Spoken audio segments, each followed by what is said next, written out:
Today I'm going to show you how do we derive the inverse trigonometries of tangent x.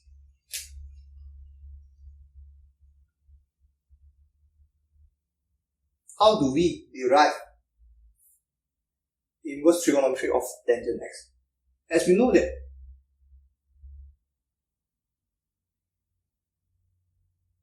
this is our general formula. But how do we get this? Now, I'm going to use the same method as the previous inverse trigonometry of sine x and cos x. So now, I'm going to move the tangent value. This is my value after moving to opposite side. Now, I am going to differentiate tangent y. When differentiate tangent y, you get secant squared y. And don't forget your dy dx. This is our main object. You get 1 differentiate x. Now, same concept, I'm going to move the secant square y to another side.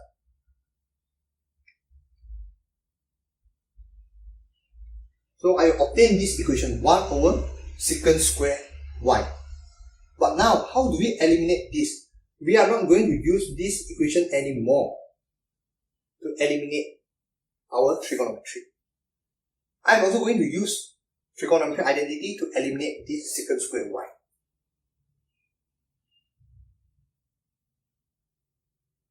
Okay, this is the trigonometric identity that we are going to use to eliminate this. So, as we know that secant square y is equals to 1 plus tangent square y. Okay, what is tangent square y? Tangent square y generally is x squared from this equation. So you get 1 plus x squared. So after getting this equation, we directly substitute. So